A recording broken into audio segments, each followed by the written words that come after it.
You are listening to KLRN Radio, where liberty and reason still reign. All writers are prone to becoming so attached to our characters and stories that we struggle to see why a passage may not be working. It takes another set of eyes to help us nurture our writing to full maturity. At Black Wolf Editorial Services, we strive to enable writers to develop and grow, shaping stories into masterpieces that can stand the test of time. Editing services are provided for all genres and all age categories. Services range from critiques of the short story through to the line edits of the full-length novel and copy editing for those preparing for publication. We also offer assistance on generating a writer's bio for your websites, as well as help with those book blurbs and promotional material.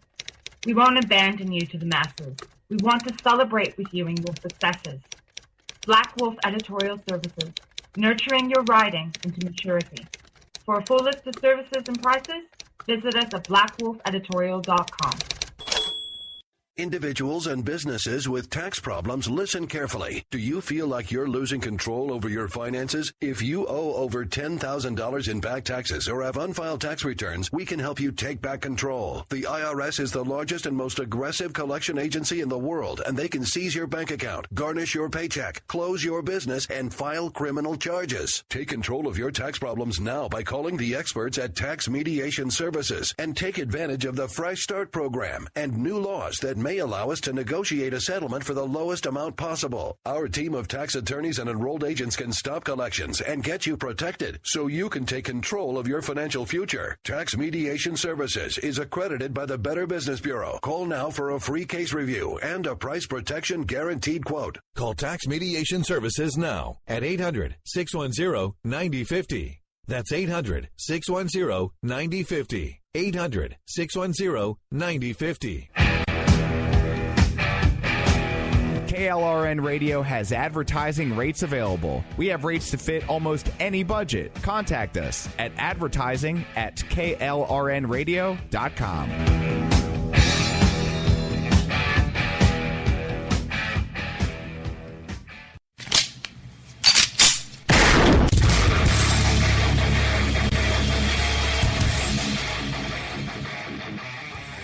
This is Slickery Trigger for Rebel Road Tactical. With proper care and feeding, your pistol will be ready when you need it, there to save your life. Shouldn't your gear be that good?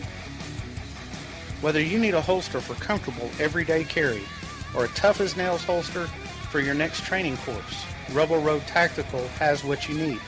Check us out on the web at rebelroadtactical.com. Tired of paying outrageous prices for Viagra? Well, we have great news for you. Now you can finally get Viagra at huge discounts. Healthy Man allows you to save up to $500 on Viagra. Why pay U.S. pharmacy prices of $15 per pill or more when you can get Viagra for less than $3 a pill? Call today and get 40 Viagra pills for only $99. This can cost as much as $600 at your local pharmacy. You can't afford not to call us. If you want Viagra at the lowest prices, never pay $15 a pill pharmacy prices again. Get Viagra for less than $3 a pill. Call 1-800-516-7602 today and save up to $500 and get 40 pills for just $99. Healthy Man is fast, easy, and affordable. Operators are waiting at 1-800-516-7602 to take your call right now. Call 1-800-516-7602. That's 1-800-516-7602. Again, 1-800-516-7602.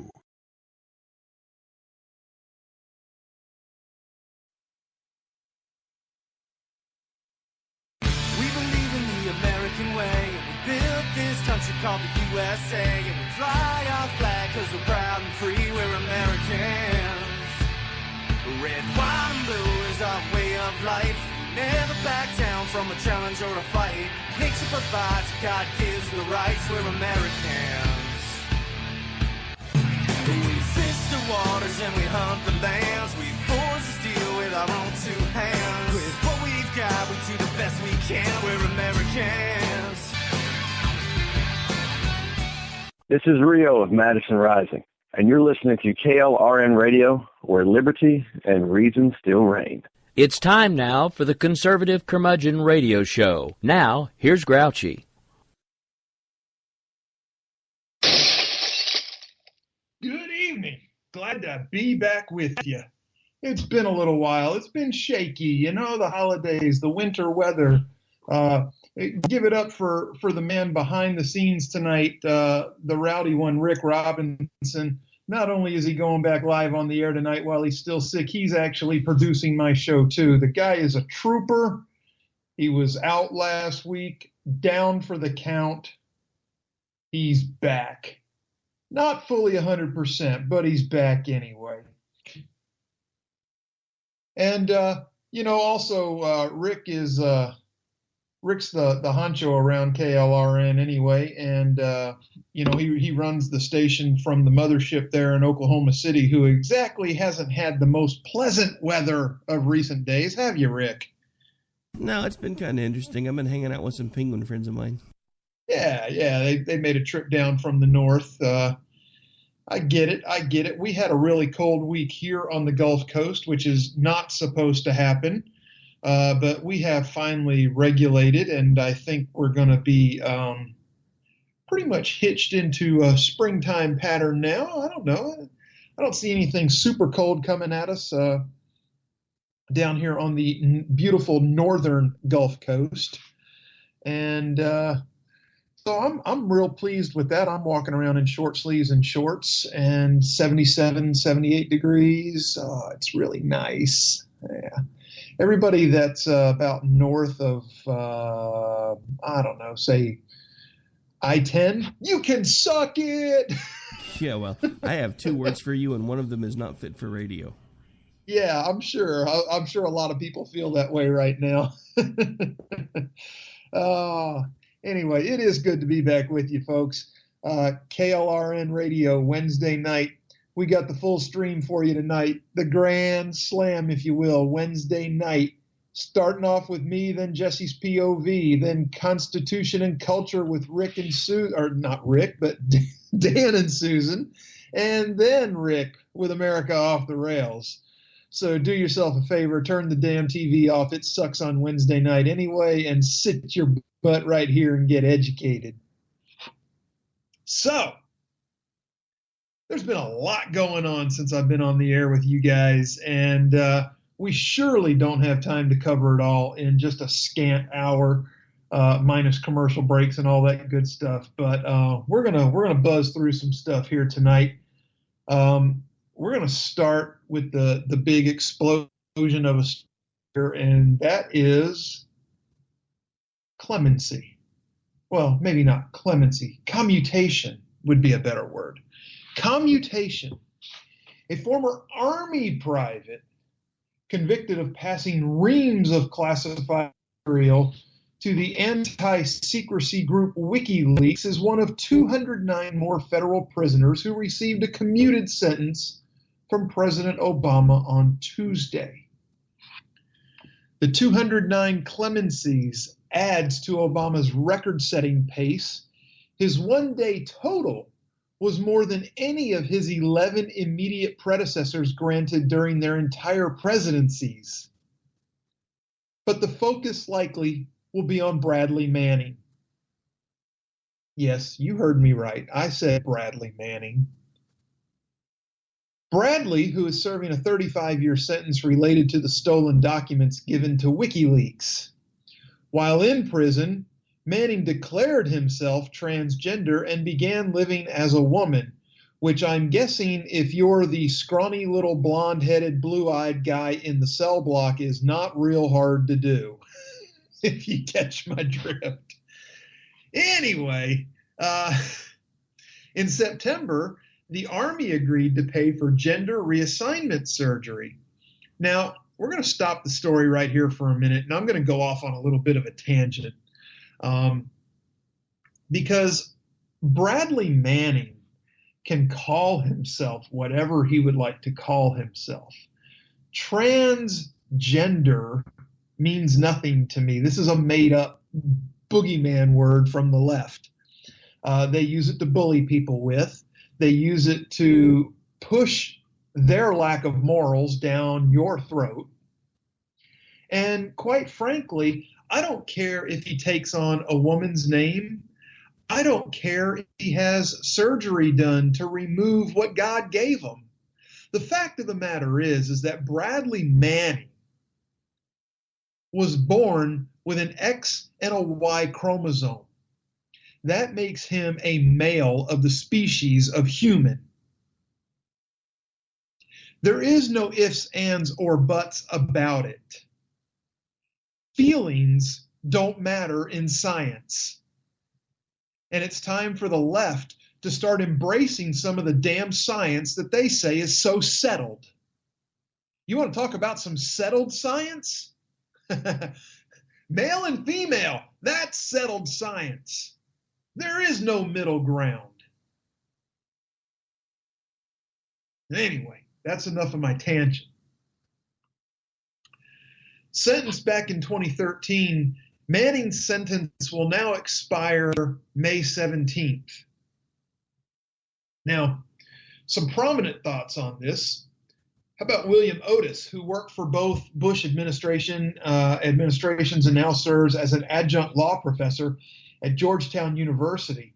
He compared this move to President Clinton's 11th hour pardon of Mark Rich.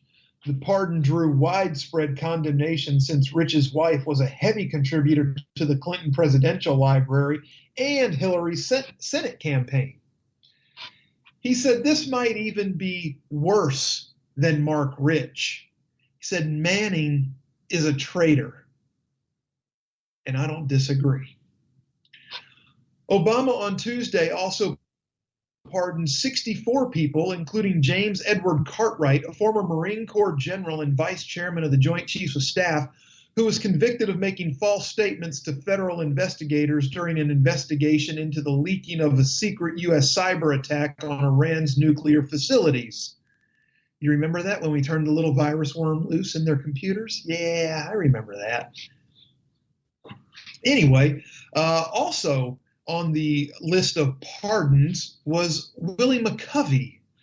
And some of you that are as old as me, or maybe even older out there, might remember McCovey from his professional baseball days with the San Francisco 49ers, the San Francisco Giants, excuse me.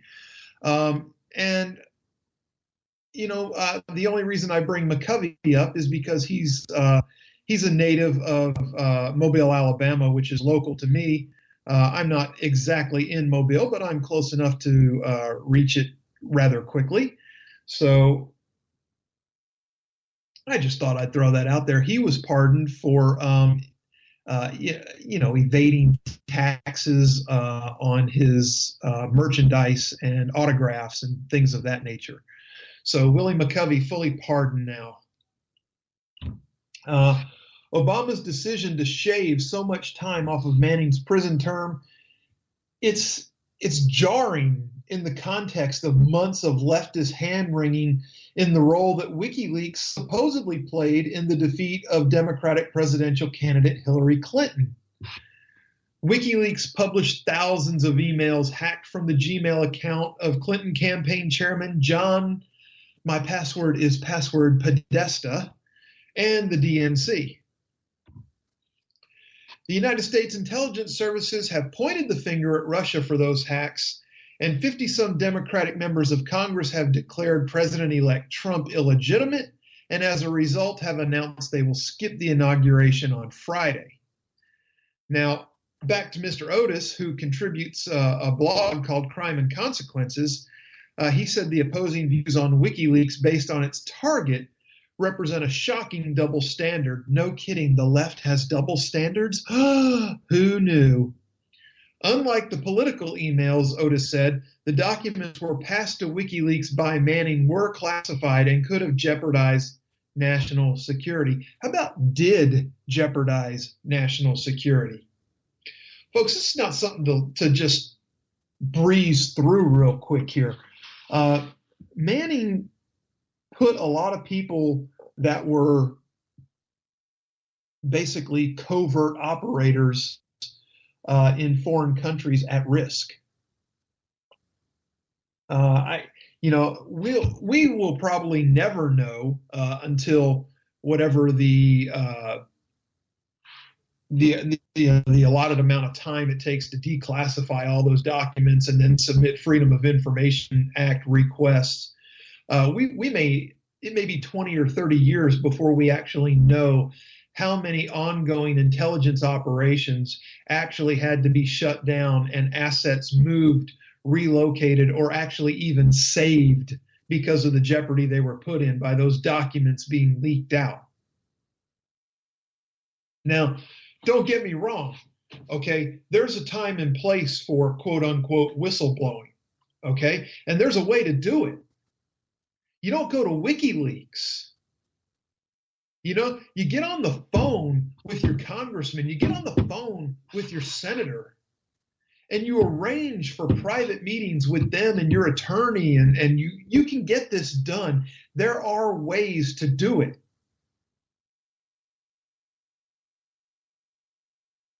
Giving this crap to Assange, who's a piece of garbage, is not the way. And as far as I'm concerned, the 35-year sentence was probably a little light in my estimation, but at least it was something. At least it was 35 years of ass-busting labor in a military prison. But no more. Apparently Obama's cool with it now. Why does he care? He's on the way out the door. He's never cared for the military or the intelligence communities. He just wanted his cronies running them. It's disgusting. It's a selective problem. You know, when the Russians are buzzing our ships, that's not a problem. When the Russians are invading Crimea, that's not a problem. You know, what do you do? What do you do? But if some moron who doesn't know how to use any kind of password that resembles something other than the word password can't secure his damn email, and he clicks on a phishing link, I don't care if it's at the advice of a tech person in the campaign. First of all, I know enough that if a tech person told me it was okay to click on a phishing link, I would fire them. But that's not how the left works. They get promoted when crap like that happens. You know, like when you leak a question from a debate and then your network fires you, but you get promoted and you get a better job with more money running, you know, the campaign of the person you leaked the question to. You know, not that the left would ever do anything like that. But, you know, okay. So other than Manning, the commutations announced Tuesday mostly fit the pattern over the last 2 years.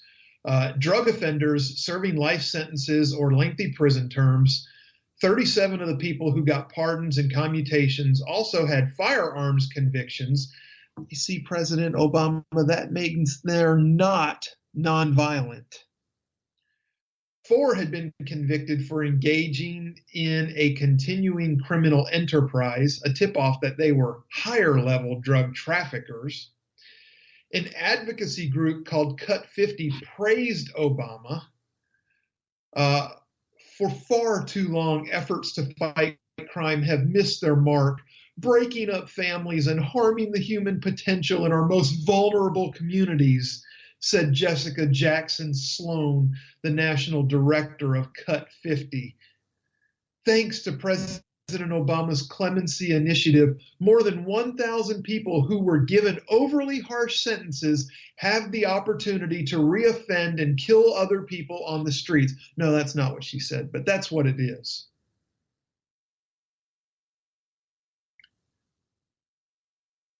She says they have a second chance at freedom. But mass clemencies have come at a time when crime has risen sharply over the last 2 years. Back to Mr. Otis making comment here. He said he does not think the relationship is coincidental, And he added that he would not be surprised if Obama unholsters his clemency pen again this week. He'd better get it busy. Folks, a lot of people said they expect more on Thursday. So stay tuned. You just don't know. It gets harder and harder as it gets closer to Inauguration Day because he has so much staff that has to pack up and get out. It just makes it a whole lot harder. But things like executive orders, presidential decrees, commutations, pardons, those are pretty simple for a president to do, even without a large staff. So I expect more tomorrow. I really do. Stay tuned for that.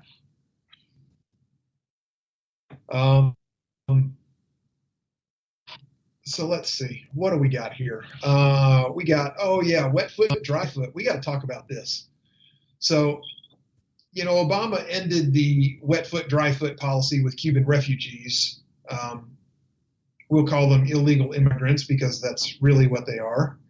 I do feel sorry for them. I truly, truly do. Cuba is not a bastion of democracy by any means, even following Castro's death. And they don't look to be a bastion of democracy anytime soon either. But in a hotel room in suburban Miami, Luis Alberto Rodriguez wept when he heard that a government policy granting residency to Cubans who arrive on U.S. soil was ending. That means it could take 2 years or more before his wife and 2 children still in Cuba can legally join him here. Rodriguez arrived in Laredo, Texas on New Year's Eve, a journey that took him through 10 countries. He had hoped his family would be able to follow shortly afterward, maybe flying to Mexico before walking across the border under the wet foot, dry foot policy that sent back Cubans intercepted at sea but gave those who reached land an automatic path to legal residency. It was exhilarating finally making it onto U.S. soil, and then a whirlwind of emotions days later when news came that the policy would end, Rodriguez said. It was such a shock. I don't know when I'll see them.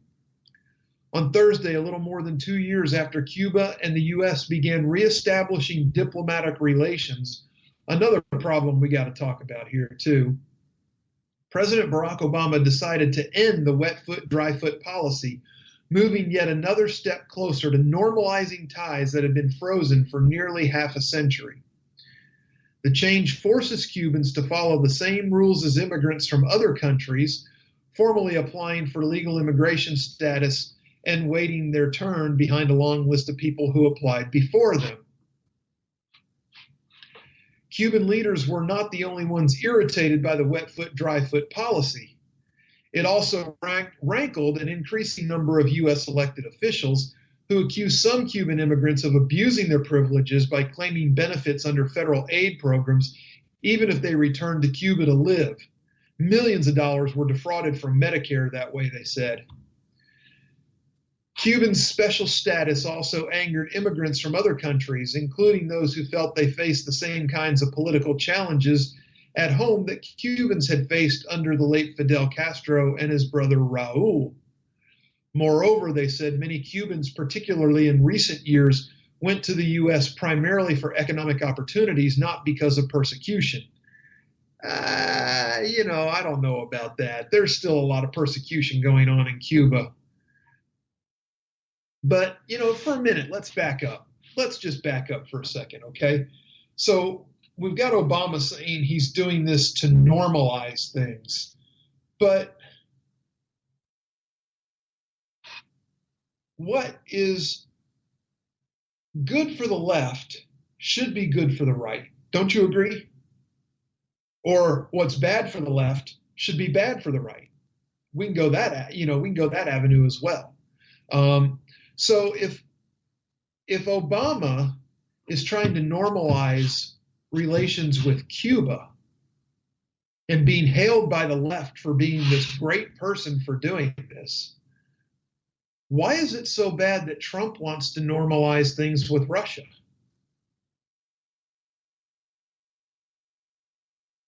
I'm not saying Russia's good, and I'm not saying that we can normalize anything with Russia.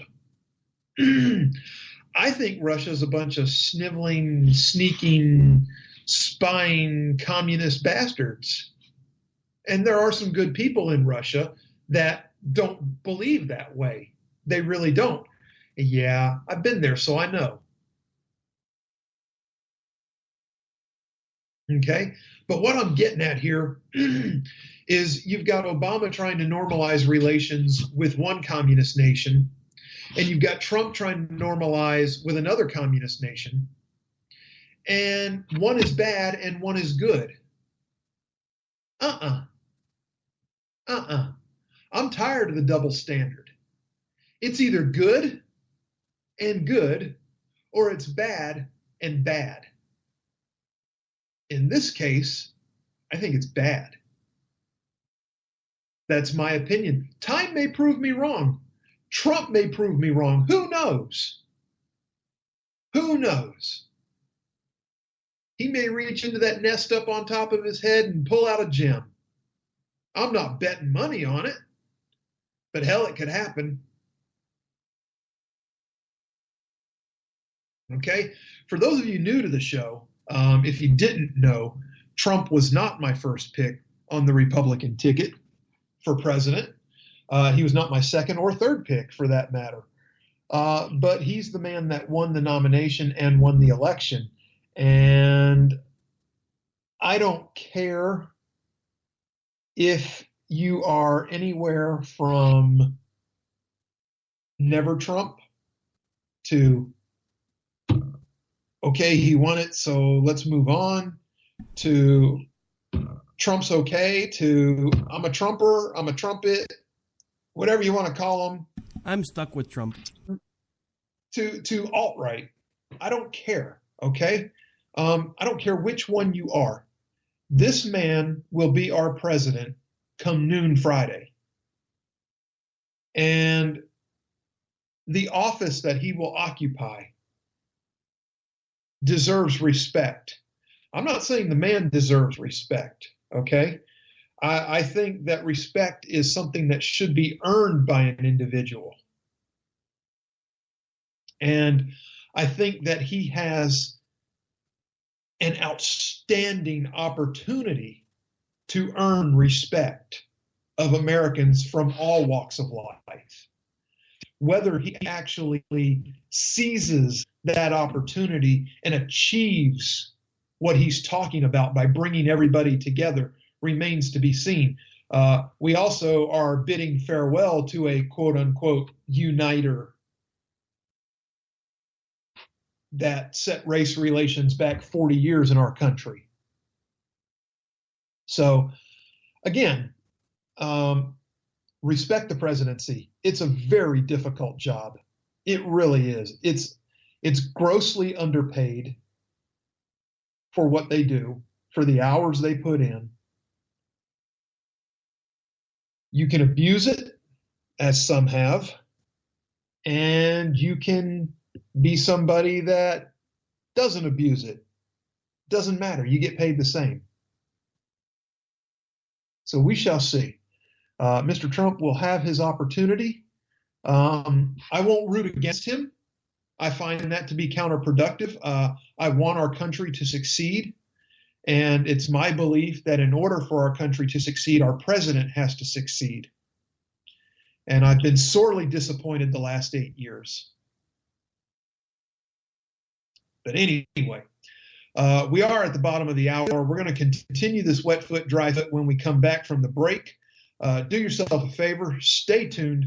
Be back in about 3.5, 4 minutes, something like that.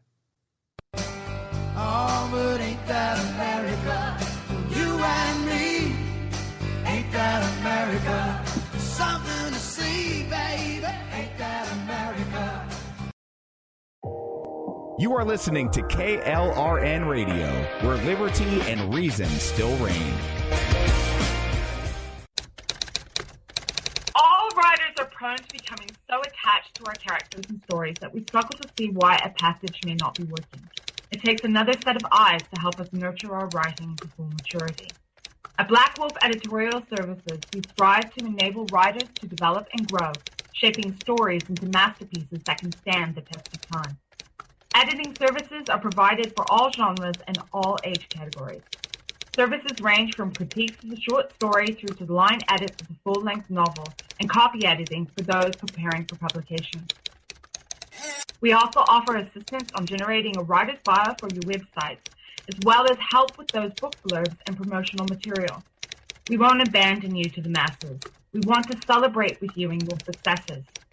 Black Wolf Editorial Services, nurturing your writing into maturity. For a full list of services and prices, visit us at blackwolfeditorial.com.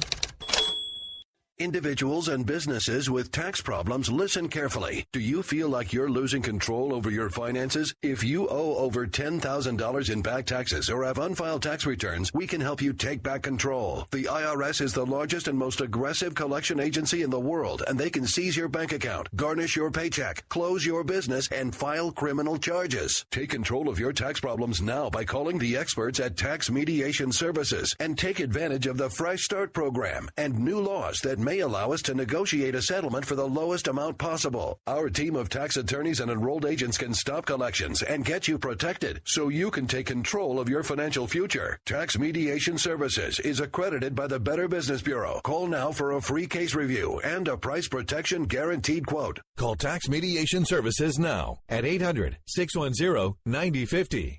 That's 800-610-9050. 800-610-9050. KLRN Radio has advertising rates available. We have rates to fit almost any budget. Contact us at advertising@klrnradio.com.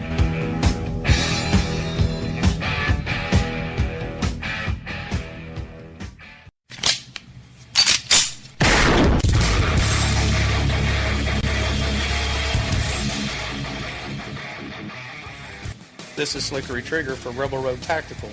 With proper care and feeding, your pistol will be ready when you need it, there to save your life. Shouldn't your gear be that good? Whether you need a holster for comfortable everyday carry or a tough-as-nails holster for your next training course, Rebel Road Tactical has what you need. Check us out on the web at rebelroadtactical.com. Tired of paying outrageous prices for Viagra? Well, we have great news for you. Now you can finally get Viagra at huge discounts. Healthy Man allows you to save up to $500 on Viagra. Why pay U.S. pharmacy prices of $15 per pill or more when you can get Viagra for less than $3 a pill? Call today and get 40 Viagra pills for only $99. This can cost as much as $600 at your local pharmacy. You can't afford not to call us. If you want Viagra at the lowest prices, never pay $15 a pill pharmacy prices again. Get Viagra for less than $3 a pill. Call 1-800-516-7602 today and save up to $500 and get 40 pills for just $99. Healthy Man is fast, easy, and affordable. Operators are waiting at 1-800-516-7602 to take your call right now. Call 1-800-516-7602. That's 1-800-516-7602. Again, 1-800-516-7602. Oh, but ain't that America? You and me, ain't that America? Something to see, baby. Ain't that America? Home of the free, yeah. All right, welcome back. Okay, so back to wet foot, dry foot. But first, just a reminder, coming up at the top of the hour is Jesse's POV, followed by Constitution and Culture with Dan and Susan, and then America Off the Rails with your rowdy one, Rick Robinson. So do yourself the favor and stay tuned. And now, back to wet foot, dry foot. So for the longest time, Cubans have had all the privileges. So says Honduran immigrant Mario Hernandez as he walked outside a busy bookstore in Miami with his wife, daughter, and grandchildren. He said some Cubans have even become millionaires. Okay. Say hello to my little friend. I love that. That is so good. And he's right. They have. Some have. And not all of them were in the drug trade. But, some were. Anyway, He went on to say, no one enjoys as many advantages, but hopefully there will be no more of that. Haitian community leaders unsuccessfully lobbied the U.S. government for years to extend a similar wet foot, dry foot to Haitian immigrants fleeing poverty and political persecution. While both groups made perilous journeys to Florida in rafts and rickety boats, risking possible death or capture by U.S. Coast Guard, the Cubans who made it to land were assured of a warm welcome. Haitians, on the other hand, had to go straight into hiding if they weren't caught and detained first. Now the boat we're in is getting tighter, because now our Cuban brothers and sisters are getting into the same boat, said Haitian American community organizer Sandy Dorsonville. Cuban immigrant Rodriguez says he's resigned to wait for his family to navigate the backlogs of U.S. immigration applications rather than have them risk deportation or even death if they try to follow him to the country illegally. I don't want them to risk their lives in any way, he said. Immigration advocates, the U.S. Conference of Catholic Bishops, and Service Employees International Union officials said the Obama administration's decision to end wet foot, dry foot was disappointing and would only serve to make all immigrants more vulnerable. Now they're going to add to the rolls of undocumented, and that's not good for them and not good for our community, said Randy McGordy, Executive Director of Catholic Charities Legal Services. In the Florida Keys, law enforcement officials said they expect to encounter fewer Cuban migrants now that there's no immediate benefit to reaching land. And Monroe County Sheriff Rick Ramsey said Cubans who do attempt landing in the island chain may start treating his deputies differently. Once they made it to land, it was an open arms and smiles and taking pictures, Ramsey said. They were different from migrants from other foreign countries who, when they hit the shore, the first thing they want to do is vanish into society. They'd see a patrol vehicle and they'd try to run, flee, and hide. A surge in Cuban migrants fearing the end of the U.S. policy began in December 2014 when Washington and Havana began reestablishing diplomatic relations. The exodus created problems in Central America, and the Coast Guard increased its patrols in the Florida Straits, Atlantic, and Caribbean because of the spiking numbers of Cubans taking to the sea. Nearly 200 Cubans have come ashore just in the Keys since Fidel Castro's death on November 25th. As of Monday, 1,893 have attempted to reach U.S. soil by sea since the fiscal year began October 1st, according to Coast Guard figures. More than 7,400 Cubans were intercepted at sea in the one-year period that ended September 30th, a 60% increase from the 4,473 tallied the previous year. The number who made it ashore without alerting authorities or who died at sea is unknown. Rodriguez is worried about Cubans who started out when the wet foot, dry foot policy was still in effect and are now stranded at sea. In Central America, we're still waiting to leave Cuba after selling their belongings to pay for their others who are still traveling, others hoping to make their lives better. I feel sad, he said. So what actually worries me a lot about this is that this is not so much having to do with the normalization of relations with Cuba. I think this might be a little bit of a political lashing from Obama, who has, looking at the, demographics of the election, has realized that most Cubans have traditionally conservative values. They didn't vote for him, and they didn't vote for Hillary. That's more what I'm worried about this being. But, how do you prove it one way or the other? Unless there's an email hack or something like that. We'll never know. But anyway, Speaking of Obama, he was so generous on Tuesday. I mean, just what a fantastic giver he is, right?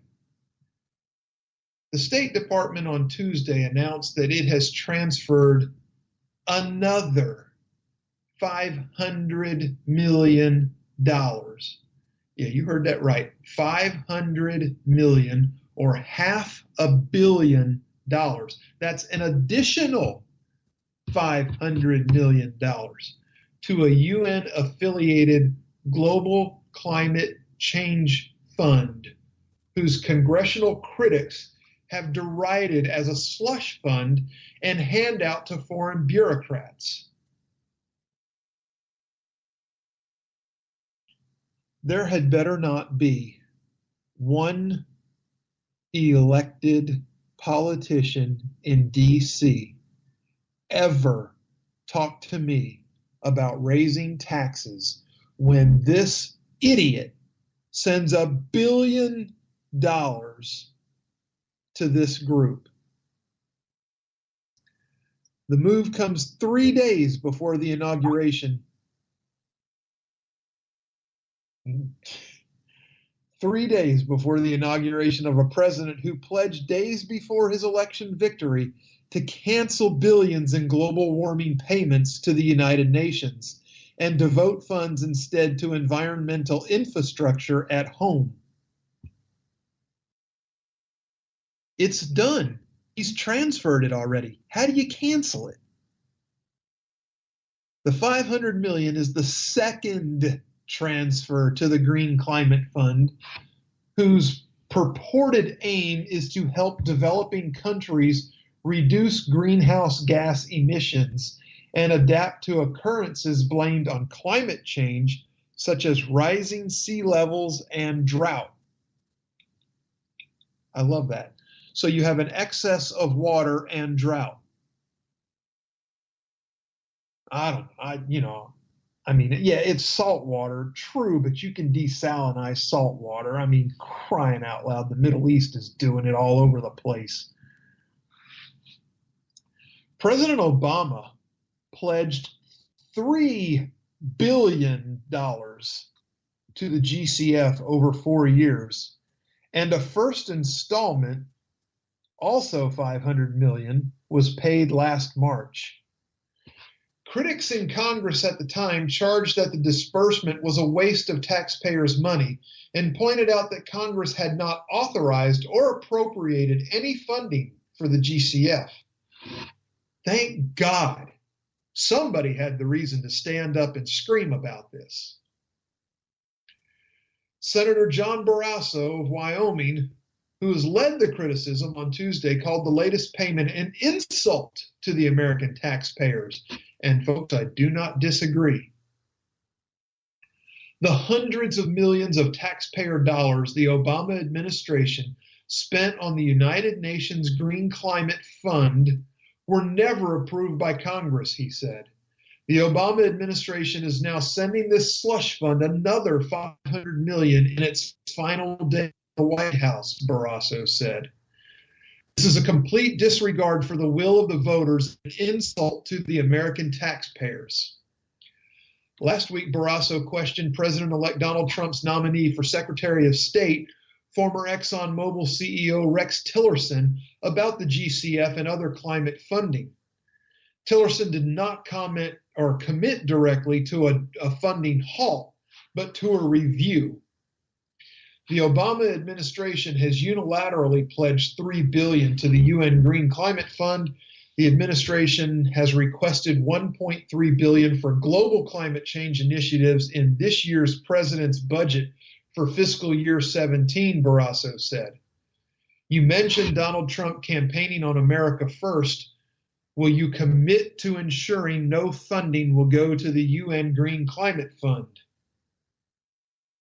Tillerson replied, in consultation with the president, my expectation is that we're going to look at all of these things from the bottom up in terms of funds we've committed towards this effort. The State Department last year responded to questions about the absence of congressional approval by saying it had reviewed its authorities and determined that it was able to make the first payment to the GCF. State Department spokesman John Kirby on Tuesday said the GCF funding was a continuation of a U.S. government support by this and prior administrations for climate change programs through multilateral funds. Slush funds. So Barrasso's right. It is a slush fund. He described the GCF as the world's largest multilateral finance institution dedicated to advancing low-emission, climate-resilient development. Folks, these are the same idiots, not the GCF, this Obama State Department. These are the same idiots that helped California pass their regulation for taxing and regulating cow flatulence. That's right. They are going to regulate, capture, and tax cow farts. This is what we've been paying taxes for the last 8 years.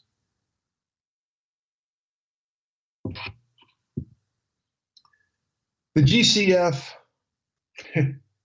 according to Kirby, supports developing nations in their efforts to achieve those objectives and to become more resilient to climate change, in turn reducing the global and national security risks associated with inadequate adaptation to and preparedness for extreme weather events and other climate-related impacts.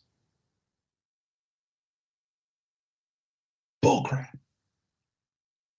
At Tuesday's departmental press briefing, a reporter suggested that it was not fitting in the spirit of a smooth transition to send the funds now to a program which the incoming administration has questioned. Kirby replied that it was not being done to try to provoke a reaction from the incoming administration or to try to dictate to them one way or the other how they are going to deal with climate issues. He also said that funds had come from a portion of the Economic Support Fund account for the fiscal year 2016 that is not earmarked by Congress for specific programs and activities. But what about the moral and legal obligation? I mean, does this not factor in at all with these people? They just decide they know what's best, and that's the end of it. That's exactly how the left operates. The GCF aims to raise $100 billion each year from public and private sources. I guess public would be us. By the year 2020, a goal that was endorsed and incorporated into the Paris Climate Agreement reached late in 2015. So far, more than 40 governments have pledged a total of some $10 billion to the GCF. Okay, do you see the problem here? 40 governments pledged $10 billion, and we're footing a third of it right off the bat.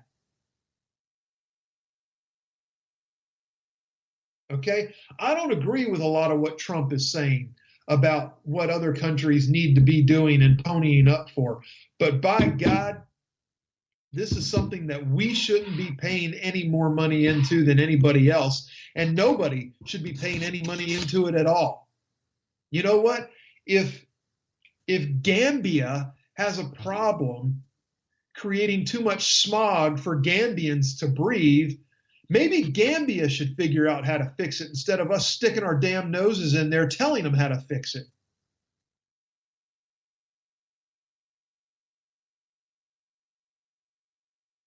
You know, you got nations like Japan and Britain and Germany that are pledging $1 billion to $1.5 billion.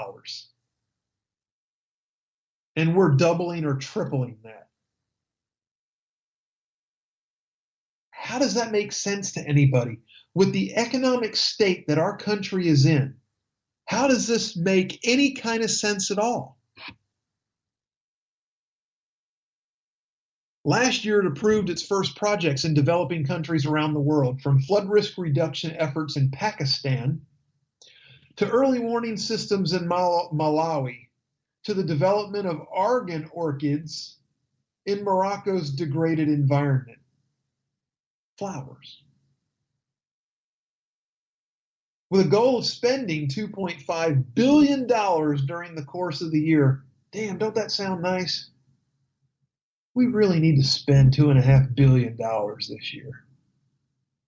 Maybe I should just call my wife and tell her, honey, we need to spend $2.5 billion this year. We just need to get people to give it to us. You know, we can lie about what it's for, and then they'll give us money if it's a good enough reason. Anyway, Friends of the Earth on Tuesday welcomed the outgoing administration's transfer, applauding Obama for providing this urgently needed money to the Green Climate Fund as one of its final acts before leaving office. Makes me sick. Republicans in Congress should never have made it so difficult for the world's wealthiest country to assist the world's poor as they struggle daily to feed their families and make ends meet on a warming planet, said the group's Deputy Director of Economic Policy, Karen Orenstein. The incoming Trump administration and Congress must not play politics with the moral and legal obligation of the U.S. to provide assistance through the Green Climate Fund. We have no legal obligation, you idiot. We don't even have a moral obligation. You think it's fair for the rest of the world to keep pumping money into efforts like this while people in China can't even eat an apple because they can't see it on the cart that they're pushing in front of them for the damn smog?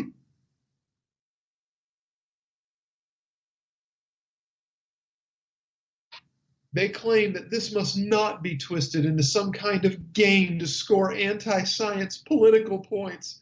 The health and well-being of even survival of children and their families are at stake here. Idiots.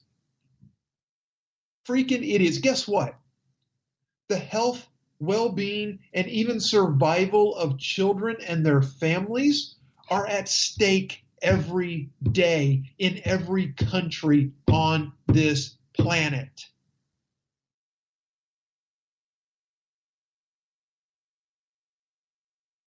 Idiots. Speaking of idiots, let's talk real quick about CNN's Mark Lamont Hill.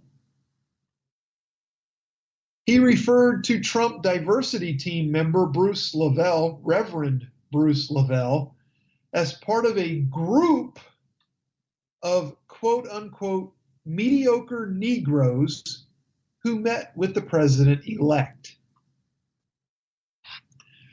The characterization, which includes Pastor Darrell Scott, television host and comedian Steve Harvey, and Sheriff Clark,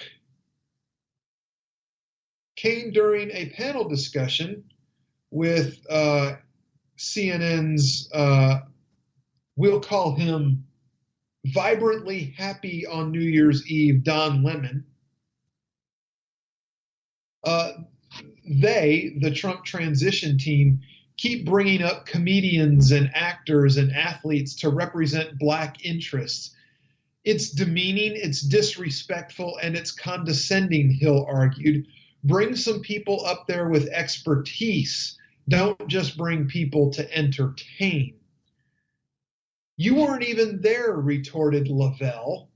Pastor Darrell Scott, Mike Cohen, they are in the process of bringing all types of people from all over the country, from all different backgrounds. Remember the Diversity Coalition where we reached out to all different types of people? That was countered with, yeah, it was a bunch of mediocre Negroes being dragged in front of a TV as a photo op for Trump's exploitative campaign against black people. I'm sorry. I mean, again, making my position on Trump clear, I was not a huge Trump fan. He was not my pick. I've never heard him campaign against black people. I think Mark Lamont Hill is a hypocrite at best, and I think that he is a self-loathing bigot at worst. The segment devolved into a huge shouting match from that point on, blah, blah, blah, blah, blah. Trump and his transition team have frequently slammed CNN lately, with Trump calling the network fake news at a press conference. But let's be real here. CNN was fake news long before Trump ever called them fake news. I mean, really. You know, they've been rumored for years that they were going to ditch their news programming altogether and become something more of a Nat Geo kind of a channel. You know, but here now, Jeff Zucker says they're doing just great. So they're not going to change. Good for you, CNN. Keep being the buffoons you are. Between Mark Lamont Hill, Don Lemon, Anderson Vanderbilt, you know, you got it all going on over there. You have the creme de la creme of the crapper. So anyway, folks, so as usual, you know, we made it through about 58% of my notes for tonight. We did not get to touch on the lawsuit that Texas is fighting in federal appeals court right now, Fifth Circuit Court in New Orleans. They are being sued by a national Latino civil rights group over a new law that makes concealing or harboring undocumented immigrants a state felony. So there is that going on. Greg Abbott signed it into law last year, and it is now being challenged in court. We'll keep an eye on that because we definitely want to see how that ends, especially with the new administration coming in. And, of course, Democrats are throwing everything, including the kitchen sink and the rolled-up old linoleum, the scraper that took it off the floor, the dust, you name it, anything they can get their hands on to throw at Jeff Sessions, they are throwing at Jeff Sessions. But you cannot be surprised by this because, like I told you a few weeks ago, this is straight out of the DNC WikiLeaks stuff. The DNC emails laid out the exact plan of how they intended to character assassinate Jeff Sessions when they thought he was going to be the VP nominee, but they're just doing it now as the Attorney General nominee. The plan hasn't changed. The title has. Anyway, that's tonight's show, folks. And if you liked it, tell a friend. If your friends like it, you likely need new friends. But they and you will always be welcome with me every Wednesday right here on KLRN Radio. Stay tuned for Jesse's POV coming up next. I'm the Grouch. See you next week. Peace and God bless. We believe in the American way, and we built this country called the USA, and we fly our flag because we're proud and free, we're Americans. Red, white, and blue is our way of... All writers are prone to becoming so attached to our characters and stories that we struggle to see why a passage may not be working. It takes another set of eyes to help us nurture our writing to full maturity. At Black Wolf Editorial Services, we strive to enable writers to develop and grow, shaping stories into masterpieces that can stand the test of time. Editing services are provided for all genres and all age categories. Services range from the critique of the short story through to line edits on full-length novels. We also offer assistance on generating writers' bios for your websites. We won't abandon you to the masses. We want to celebrate with you in your successes. Black Wolf Editorial Services, nurturing your writing into maturity. For a full list of services and prices, visit us at blackwolfeditorial.com.